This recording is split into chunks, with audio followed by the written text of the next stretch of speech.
Hey, what's up, everybody? BDO 44 coming at you with another video. All right, so the Lakers get the win. 105-99 was the score in Los Angeles. Ugly game, defensive game, physical game. Missing Luka, missing Steph Curry, so it wasn't superstar power out there outside of LeBron James. But Austin, obviously, he's headed there. But overall, this is a blue-collar basketball game on our floor, and we were able to do a little more than the Golden State Warriors. It was a struggle.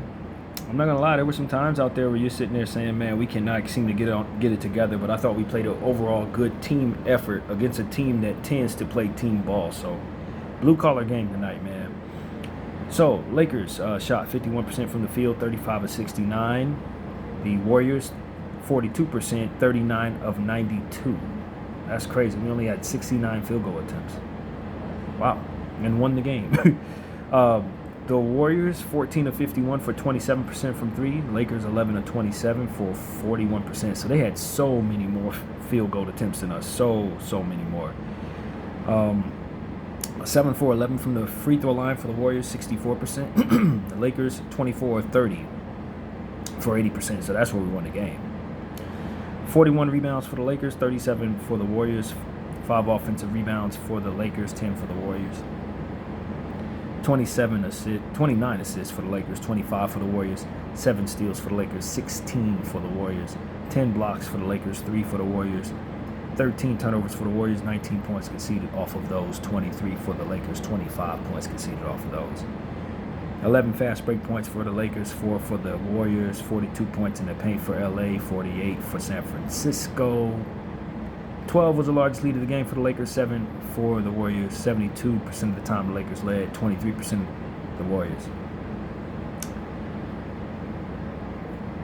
Look at the game cast next. Warriors 21 the first quarter, Lakers 20. Second quarter, both teams had 21. Third quarter, Warriors 29, Lakers 38. So that's where we really came out of the locker room and established our dominance. And in the fourth quarter, the Warriors had 28, Lakers had 26. And we were able to win the game by 6. All right, we'll start with the Warriors. Draymond Green, 33 minutes, 9 points, 3 of 9 from the field, 2 of 6 from 3, 1 of 2 from the line, 4 rebounds, 6 assists, 2 turnovers, 1 steal, plus 11 for Dre. Guy Santos was extremely impressive. 26 minutes, 15 points, 6 of 12 from the field, 1 of 4 from 3, 2 of 4 from the line, 8 rebounds, 3 assists, 1 steal, 2 offensive boards, -4 for Guy Santos. Melton, 24 minutes, 5 points, 2 of 10 from the field, 1 of 6 from 3. 3 turnovers, 5 steals, 1 assist, -13. Moody, 39 minutes, 25 points, 8 of 17 from the field, 5 of 14 from the 3, 4 of 5 from the free throw line, 4 rebounds, 2 turnovers, 3 steals, 1 block, 1 offensive board, +5. This is one of them situations where a guy hits a bunch of his early three-point attempts, and so he's hot on the game, and it's the worst thing for him because in the second half, he continues to shoot as if he's hot, and he can't hit any of them. That's exactly what Moses Moody game was like tonight. He was super hot. I think he hit off like 5 in a row and then couldn't hit anything else. I think that's how that went.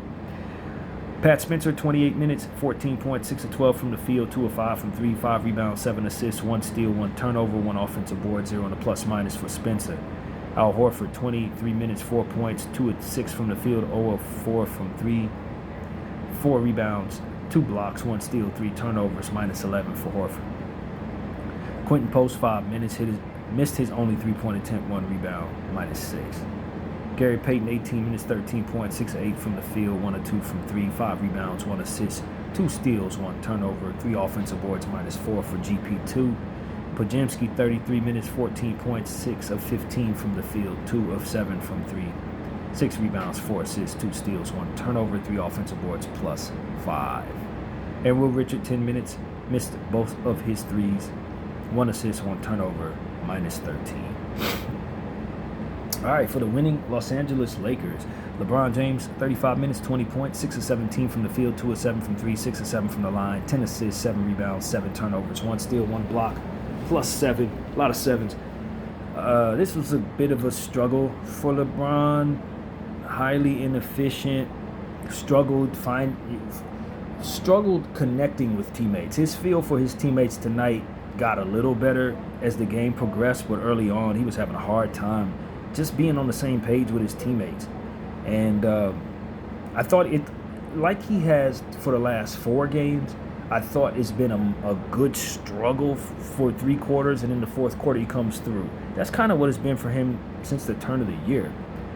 As to where he was playing so well and seemed like the game was coming easy to him, lately it seems like he's been struggling to connect with his teammates on the court, struggle to hit shots, struggle to keep up defensively at times. He had a poor closeout 3-point defending attempt where he fouled the guy, ended up in the guy's landing space. Just, it's hard. He's like he's struggling to stay locked in. He really is. He's struggling to stay locked in. I don't know if he's unhappy. I don't know if he's got some stuff going on off the court. I don't know what it is, but he just didn't seem happy out there in the third quarter. He seemed a little frustrated. There was one play where he failed to get back after making a mistake. He was slumping his shoulders, and it affected his hustle getting back. We're just going through the motions. It was a really, really tough game to watch LeBron play these last 2, actually. Not just this one. These last 2 or 3 games have been kind of tough. But we finding ways to win the games. Pushing through the inefficiency and the turnover issues and just the overall, like, mental lapses. And he's been helping the team. He was a +7. We couldn't have won it without him. But I think this game was very difficult, coupled with the defense that was put against him by a scrappy Golden State team. So this was just a rugged game for LeBron. And I'm glad we won it, because it was looking bad there at good portions of the time, to be honest. Rui Hachimura, 28 minutes, 18 points, 7 of 10 from the field, 4 of 5 from 3, 1 rebound, 1 turnover, 1 block, -6. Excellent efficiency from Rui Hachimura. This is exactly what I want to see from Rui most of the time. I don't ever expect for him to give me stocks and boards and all that other stuff, but the efficiency, 4 of 5 from 3, 7 of 10 from the field, 18 points, is exactly what I expect to get from Rui Hachimura, and that's really all I need from Rui. And maybe some more boards to help. But I mean, it's all about efficiency, shooting the ball, and this was your quintessential good Rui Hachimura game. Jake LaRavia, 27 minutes, 2 points, 1 of 5 from the field, 0 of 3 from 3, 4 rebounds, 4 turnovers, 1 assist, 2 blocks, 1 offensive board +2. It was a struggle. He missed a lot of open threes, messed up a couple of Kennard's assists tonight with missed open corner shots Kennard was finding for. But ultimately, Jake LaRavia helped us on the defensive end. The turnovers were bad. The efficiency was bad. It was a rugged game. He's a banshee. He did banshee things, but it was a terrible offensive game for him tonight. And I thought his awareness tonight wasn't good. Like, his court awareness wasn't great tonight. Just like the ball's coming up behind you, man, and he's not quick enough to get to it. Oh, turn around. There's an opportunity there somehow. It's that kind of stuff where he just wasn't able to really see the floor as well as I believe he can see the floor. He seemed a little distant tonight too, a little distracted and or just not focused. It seemed that way, but ultimately he gave us a lot of energy. Jackson Hayes, 20 minutes, 6 points, 3 of 4 from the field, 0 of 1 from 3, 4 rebounds, 1 assist, 1 steal, 1 block, 1 offensive board, -6. I like what I saw from Jackson Hayes. I know our coach went with Maxi Kleber a bit more, as I figured he would after the last game Maxi played in. Of course, DeAndre Ayton was a late game scratch in this one. So, Jackson Hayes did good things with his minutes. I thought we were having struggles getting him the ball. That was one of the things I was saying with LeBron James. It's like, okay, LeBron is having a hard time identifying when Jackson Hayes needs a lob. He found him on a couple of below the rim passes that I thought was a good pass. LeBron found Jackson Hayes for a nice push shot, but like all those easy reads that Luka Doncic finds with Jackson Hayes was not available tonight. And times where you say, Luka would have got him a lob there, Luka would have found him again there, and you saw him trying to connect with Jackson, but he doesn't have connection with Jackson like Luka does. And so it's kind of what the issue has been with Jackson Hayes before Luka got on the team. It's just like you're dealing with Hayes without the activation button that comes with having somebody like Luka Doncic who knows exactly when to get him the ball. It's relying upon the point guard to have a connection with him in order for you to get the most out of him. And we didn't have that tonight, and it was a struggle. It was a struggle out there. And the floor game wasn't great, but I thought Jackson Hayes did his part. LeBron wasn't helping him. Austin wasn't looking for him. And so With that being the case, I think Jackson played pretty well, given that he didn't have his activating button out there, so to speak.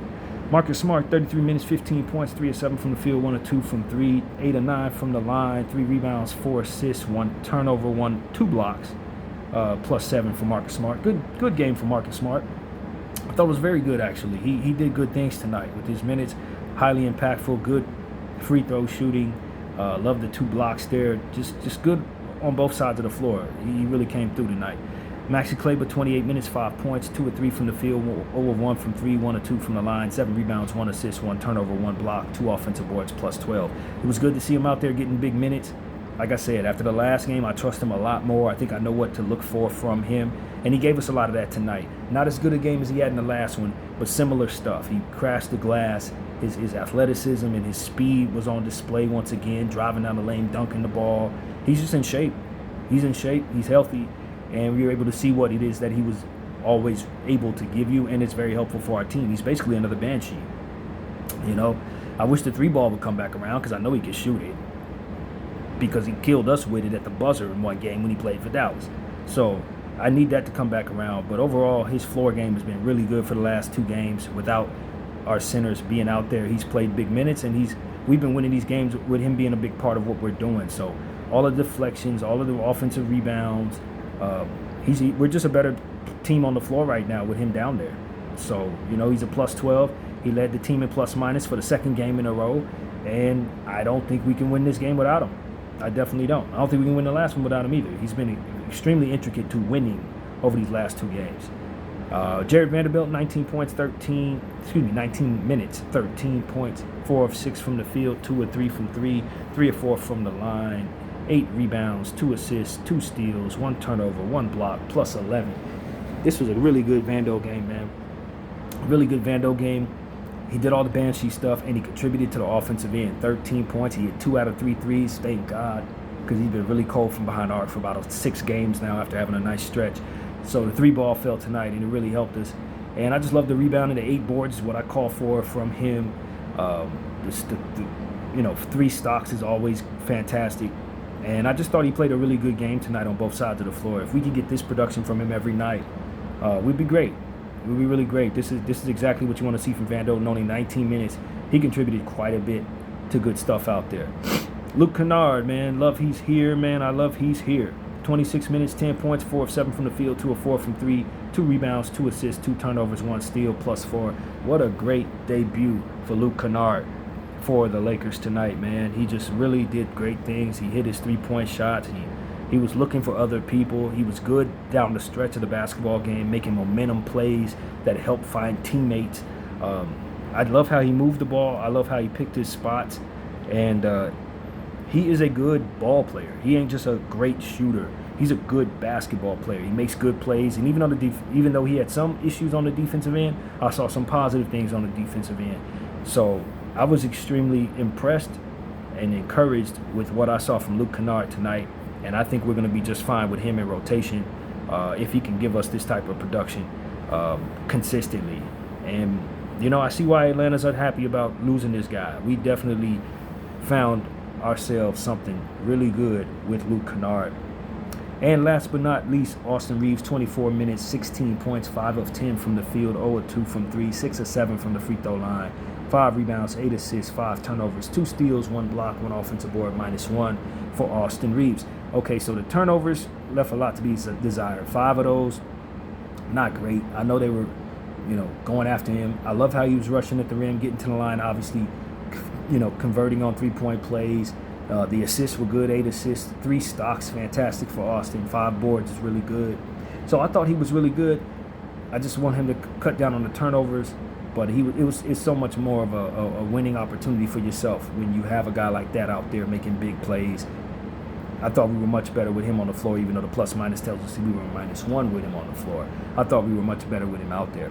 This is one of the hardest games for me to find somebody to give the game ball to, if I'm being honest with you. From top to bottom, we played a good blue-collar game. And I just didn't see anybody that I felt extremely confident deserved the game ball over maybe someone else who had a good game.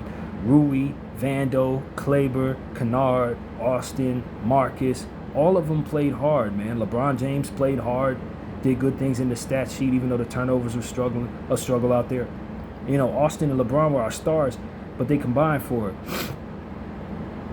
12 turnovers. So I do not want to give the game ball to either one of them with that many damn turnovers. Rui Hachimura did so good shooting the ball, but there were other players who were just as impactful in their respective areas. Talk about Vando, who had an extremely impactful game. Maxi Kleber, extremely impactful out there. Marcus Smart, extremely impactful out there. This is one of the most difficult games of the season for me as it pertains to finding one single person to call the game ball player of the night. I have no idea, man. I have no idea. At least 5 people deserve it. But I just really love everything that we did tonight from an energy perspective. And I thought we really had a fantastic debut from Luke Kennard. I think he's going to fit in just fine, man. If I have to be honest with you, I think I'm going to give the game ball to Maxi Kleber.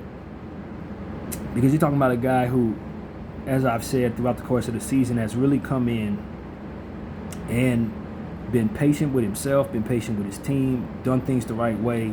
With the minutes given, he doesn't usually make too many mistakes, but he's been trying to get in shape, and we've been hard on him on this channel. I've been calling for him not to have as many minutes because he's an older guy, and I want to see some of our younger guys get opportunities. And I felt like our coach was playing him, and you know how I am with vets. But to be honest with you, these last 2 games, if we didn't play him and say we went somewhere else, we probably don't win those games, man. So even though the last game was probably more deserving of him getting the game ball, Austin was so damn great, I had to give it to Austin. But tonight, I can double back and say with both of these games, I'm very pleased with Maxi Kleber, and I'm very confident that giving him big minutes is going to be good for our team, so long as he continues to play like this. And so for me, I'm just going to honor him with the game ball, because I think when you couple this performance with the last one, you have to just honor him somehow. You got to make sure that you acknowledge that he's doing all the little things that you need him to do, especially in the absence of your centers. And I feel great about him. I feel great about him being on this team for the first time this season. I think we're much better with him on the floor, and I want to see him in regular rotation. And for him to be able to have earned that, especially for me, who's harder on vets than anybody else, I think that's huge, man. I think that's huge. I think he's done a great deal to get me, BDL 44, to buy into him over the last 2 games. And I'm all on board. I want to see him out there, man. I feel comfortable with him out there. I think he's going to help the team going forward. I understand his limitations at times, but at the end of the day, when he's playing like this, I want to see him. I want to see him out there. And so the game ball's going to Maxi Kleber, and it's coupled 2 performances together that make that the direction I'm going in. I just think he's been really, really good for us over these last 2 games, and we could not have won either one of them if he wasn't playing exactly the way he's been playing. So, and I like how he stuck up for his teammates tonight. Draymond Green set a tough foul screen on Austin Reeves that they called a foul on. I thought it could have been considered flagrant. Draymond was doing a lot of Draymond stuff out there tonight, unnecessary physicality. But you know, I thought we had our guys stand tall, and one of them was Maxi Kleber on that situation. I thought he handled it well, and you just got to honor what you're seeing out there when a guy fighting back from injury takes his conditioning so seriously, and when given an opportunity, steps up and is as impactful as he's been. So that's what's up, man. Maxi Kleber, you get the game ball tonight. So let's check out the standings for this Los Angeles Lakers basketball team and the Western Conference as a whole. We don't go over the Eastern Conference, but it is something that's important, but I'm just never going to do that because we're Western Conference people over here. OKC, first place, 40-13. Second place, San Antonio, 36-16. Third place, Denver, 34-19. Fourth place, Houston, 32-19. Lakers, fifth place, 32-19. Was tied for fourth place, you guys. Sixth, Minnesota, 32-21. Seventh, Phoenix, 31-21. 8, Golden State, 28-25. Ninth, Clippers, 24-27. 10th, Portland, 24-28. And 11th, although that's no 11th place, Memphis is 3 games behind Portland, 20-30. So that's where we're at, man. That is the record there. We are tied for fourth place with the Houston Rockets team. Lakers on a 3-game winning streak. Got to feel good about that. I almost forgot about the Brooklyn game, to be honest with you. That team was so bad, it was hard to even count that. But, you know, these were quality wins, man. We had to play hard. tough tonight. Physicality was a real thing. We struggled at times to connect with one another. But ultimately, I thought the Lakers' defense down the stretch of this game was A1. I thought we made some mistakes here and there. But overall, I thought we had a good fourth quarter. And total team effort. Blue collar win. One of the wins that you probably don't remember. You don't think back on this particular game as one of the great games, but you saw this as a building block for chemistry. Guys look at each other a little more confidently. Guys like Luke Kennard is just stepping in. People are going to look for him a little more going forward. You're going to gain a lot of friends making some of the plays he made tonight. Again, Maxi Kleber doing the things that he's did over the last week. People are going to look at him a little differently. Say, okay, we want to hear what he has to say. We want to put him out there in crunch situations. We want him to be part of rotation. I just think we gained confidence in some people tonight, and I think our chemistry took a positive space right now, whatever the word would be. We went in a positive direction with our overall chemistry. So, yeah, man, that's what's up. Good wins. We're in a good spot. It's good to be home. And we got some tough games ahead, man. It ain't going to get easier. Definitely not. That's why this is one of the most important games. No Steph Curry out there. No, Porzingis. The next one, yeah, Thunder. OKC Thunder is who we see next. The NBA champion OKC Thunder will be coming to town. Of course, they're missing some people, man. Shai Gilgeous-Alexander's not out there. J-Dub may not play. Hopefully he doesn't decide to come back against us. AJ Mitchell's out. So this is a team that's coming in banged up. And if ever we're going to get a win against the Thunder, it's going to be under these circumstances with these terms. I don't know that Doncic will be back. Probably not for that game. I don't think we'll see him before the All-Star break. Ayton is already listed as out for that game, although I don't know if that will be updated. It probably will be. But this is going to be a tough game anyway, man. OKC still has height out there with Holmgren, and they got the new guy with McCain coming in from Philly. So, they got plenty of talent that you have to deal with. And they know one another. They've won it already. So they have all the confidence in the world. They can come into our building and make things difficult for us, especially if Luka's not going to be available. So we're going to have to play with a lot more continuity. I think this was a good test run when you go up against a good defensive blue-collar team like Golden State. It prepares you for what the Thunder could potentially do at a higher level. But without Shai out there, they're not the same team. They are very vulnerable without Shai Gilgeous-Alexander. So I expect for us to come in very confident and believing in ourselves that we can win this basketball game. I don't believe it's going to be easy. But if we play as hard as we did tonight, I think we'll give ourselves a good opportunity at upsetting the champs. So that's what I have to say, man. Good win, man. Good win, Lakers. This was a fun game to watch, even though it was an ugly basketball game. I thought it was fun to watch, and we came out on top. Golden State put up a fight. We know they were undermanned. Maybe it would have been a different story if Steph was out there, but we took care of business, man. We didn't have our guy. They didn't have their guy, so it was even, and we went out there and gutted it out. That's really what it was. It took a lot of guts to win this basketball game, and we should be pretty proud of our performance this week. Not just this game, but the last one as well. So that's really what it is, man. The Los Angeles Lakers took care of business against the Golden State Warriors, or what was left of them, and we continue our homestand. You know what I mean? Salute the Kobe minute, and let's get ready for the OKC Thunder on Tuesday at 7 p.m. Pacific, 10 o'clock Eastern, which means 7:12 tip-off, basically. And it's gonna get tougher from here, man. BDL 44. I thank y'all for watching. I'm out.